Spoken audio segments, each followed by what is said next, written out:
Yo, yo, yo. What's good with it, y'all? It's your boy Lamborghini Preem, back once again talking this boxing shit. And as always, make sure you hit up my official site, hustlegameboss.com, and check out my all new album, It's My Turn, the Throne Ascension LP. It's a motherfucking classic, and it's also available on iTunes, Spotify, Apple Music, Google Play, Amazon Music, Pandora, Tidal, big shout out to Tidal, and literally everywhere else music is found. Just when you enjoying, the next time you enjoying your outlet of choice, just search the Supreme General and I shall appear. Also, and get your official Supreme General merchandise at hustlegameboss.com/shop today. You know what I'm saying? I got hoodies, I got t-shirts, I got hats, I got phone cases, I got onesies for your baby, handkerchiefs for your dogs, the drawstring knapsacks for the students, you know what I mean? I got it all, baby. Anything you need, you know what I mean? And also, as always, if you do cop something and you want a little shine, you know what I mean?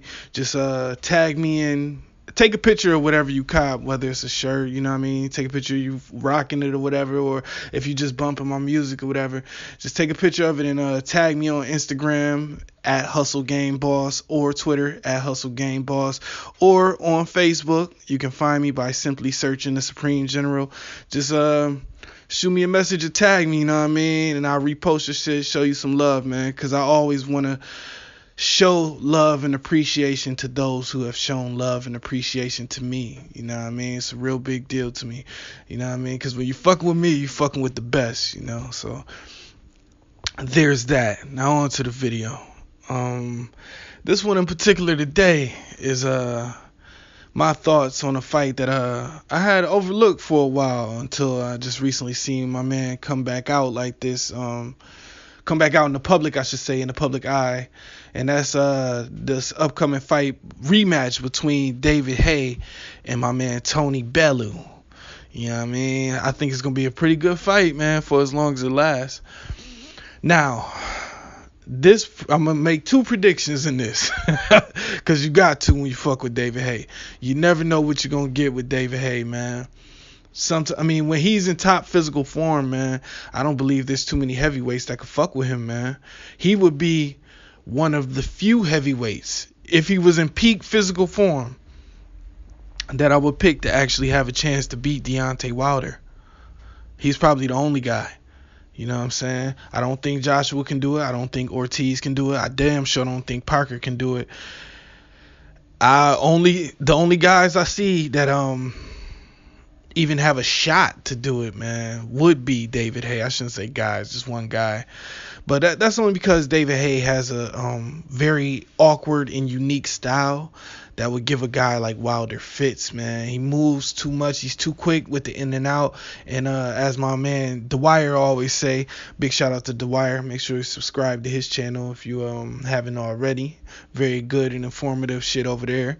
But he always says it's like an ambush style, where the guy's kind of off to the back, you know what I mean? He's out of range. He's not a threat momentarily, and then out of nowhere, he just, at the snap of a finger, right behind you, as a right in your wheelhouse, ready to deliver a shot. And we all know David Haye got a hell of a lot of power, man. If it's one thing you could say that's very consistent about David Haye, it's the fact that he has a huge, huge punch. You know what I'm saying? And the way that he delivers shots, man, he'd be the only guy that give Deontay Wilder a competitive fight I can't say competitive as in none of these guys have a shot. I mean, when I say competitive, I say that where he wouldn't, Deontay Wilder wouldn't just be the firing away favorite going into that fight. It would be 50-50.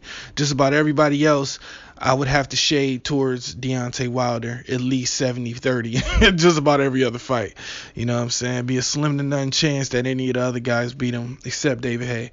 But when it comes to this Tony Bellew fight, just like in the first fight, you know, my prediction hasn't changed. Tony Bellew is too small to be a heavyweight.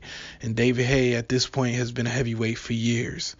Now, from the pictures and shit I've been seeing of David Haye lately, man, he has slimmed down and got damn near down to his cruiserweight size. He looks a lot smaller, but that may work much better for him.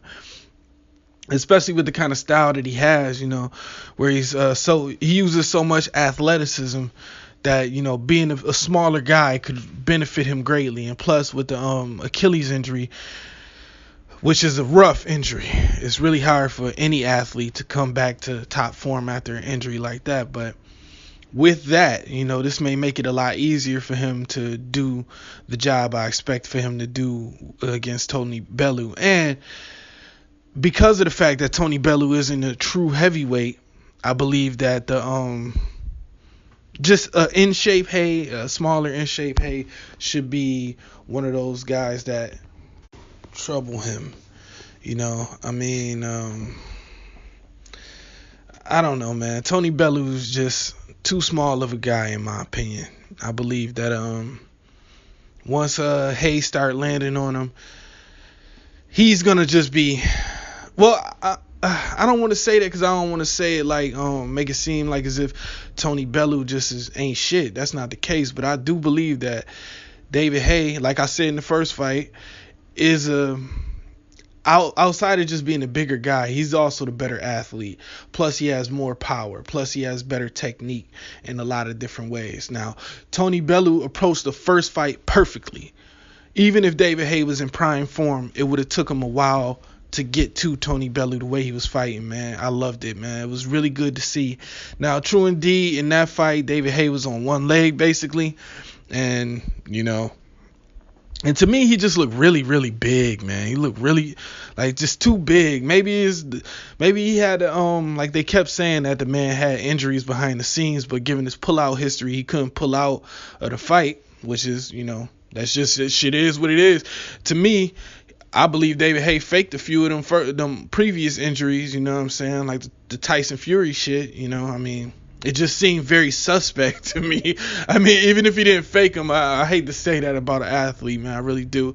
I don't want to say he faked them, just maybe the severity of them wasn't as bad as we thought. Or maybe I'm dead wrong, and maybe he really did go through those injuries and the shit took its toll, but if he didn't go through those injuries, this is karma. If he did go through those injuries, then this shit is catching up to him, and he might want to really step on the gas as far as making some major noise before he clocks out of the game, you know what I'm saying? Because once injuries start piling up, just like football players, they'll tell you in a heartbeat, once some injuries start piling up, people look at you as injury prone, and your stock start to drop dramatically, So, it is what it is. Like I said, I expect David Haye to knock out Tony Bellew in under 7 rounds. Because as soon as he starts landing on Bellew, I'm sorry, excuse me, not Bellew. I'm an American, so I pronounce it Bellew, but it's Bellew, excuse me. Tony Bellew.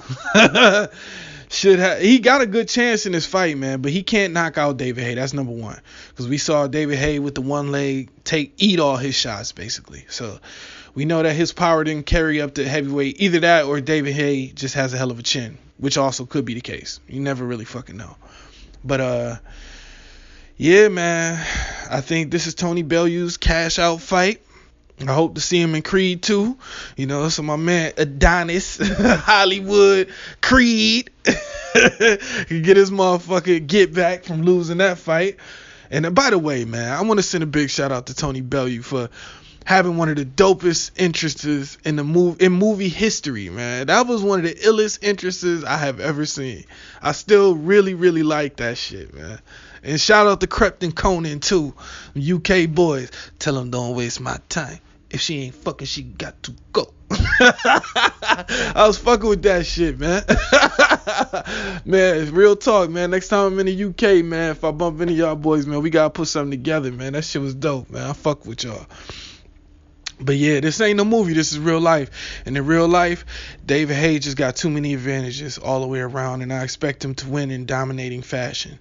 Now, does this fight need a rubber match? Right now, based on my personal prediction, I say no. And this is also the prediction if David Haye is 100% going into the fight. Now, let me get to the other prediction if David Haye is not 100%, which is also very likely. If he's still injured or if he gets injured again, I expect Tony Bellew to win by points. He'll outpoint David Haye. Whatever the injury is, it'll take effect, and that'll be that. But in my opinion, that's really the only way Tony Bellew can win this fight. I don't think he outpoints or knocks out David Haye under any other circumstances. You know what I mean? So, big shout out to David Haye. He's still one of my favorite fighters, man. I was very, very disappointed in the Tyson Fury situation, though. I can't lie, man. That really, really left a bad taste in my mouth. I wasn't really tripping over the Vladimir Klitschko shit with the toe gate and all that, because, man, I expected more from David Haye because I felt Klitschko was afraid of him going into that fight, and he fought. Klitschko fought like he was afraid, but David Haye couldn't capitalize because he was injured, but he couldn't pull out because he stayed pulling out of shit, And that was just a huge fight, man. I would have loved to see David go in there 100% to see if he could have won that shit, man. I think he could have. And I do believe prime David Haye beats Anthony Joshua and has a hell of a shot to beat Deontay Wilder, man. I'm sticking by that shit. If David Haye somehow beats Tony Bellew and the next fight is either Deontay Wilder or Anthony Joshua, and he looks good fighting Bellew, that's going to be an interesting fucking fight. That's going to shake up the heavyweight division. That would be the wild card outlier. Because though I believe Anthony Joshua may be able to outpoint David Haye because he has a similar style to Klitschko, will David Haye go balls to the wall against Anthony Joshua and come in on the inside and do that work that he should have did on Klitschko and do what it take to knock him out? I think it's a very good chance of it.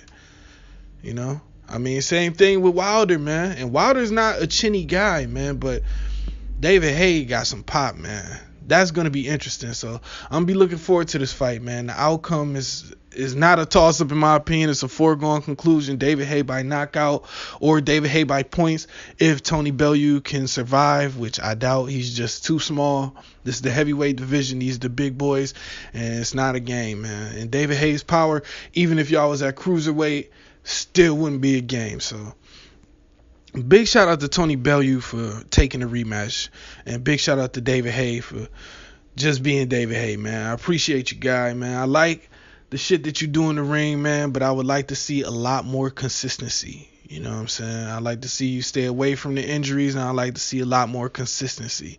You don't really got too many more left, but I do believe that David Haye could be heavyweight champion once again if that is truly his goal. You know what I'm saying? So, with that being said, that's my prediction, man. I appreciate y'all. I'm on to the next one. I'm out. 100.